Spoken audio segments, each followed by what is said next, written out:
igazság napja, mikor az ősök szavát minden magyar meghallja, és a vérszavát betartva indul egy szent, felemelő harcba.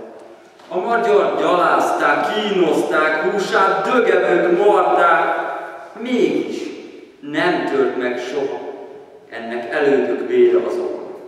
Elragadták azt, mi 1000 esztendeig miénk volt. Meggyalázták azt, amiért rengeteg harcos volt, s fennhéjázva nevettek. De most rettegnek. Kárpátok ragyogó bércei zokognak, a könycseppek olyat mondnak, amit csak a magyar szív érthet. Aki magyarul él, magyarul érez. Egyet akarnak a hegyek, hogy együtt lássák a nemzetet, mert a Kárpátok vonulásai magyarok. Hirdessenek bármit torzultanak. Akadt már alkalom, mikor összefogott népünk. Azokban az időkben nem kellett félnünk. Védem, szeretem nemzetem, hazám.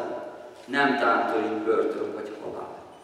Hirdetem az igazságot, mert kötelességem. Emberként kell élnem ebben az átoktól hemzsegő világban. Magyar vagyok Nagy Magyarországban. Elmi csiszolatlan tudatlanság. Ám tudom, mi a gazság, s érzem az a szeretetet. Az vezérli poéta lelkemet. A magyar nem lehet gyenge, mert halálos seb pillájában is erős lelke, s nem adja fel a harcot. Példázza ezt végtelen dalnak. A magyar nép feltámadása.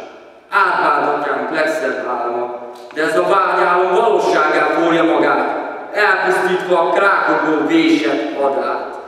Tudom, milyen erő lagozik a magyar kezekben, míg ha összetartva vívnak egy seregben, az ellen lehet 1000-szer népesebb. A magyar penge mindennél élesebb.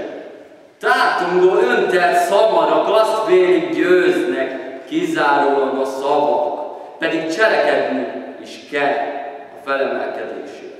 Erre utasít szív és észél. Éljen a haza! Éljen a nemzet! Egységben a magyar igazságot lehet. Éljen a magyar nemzeti feltámadás!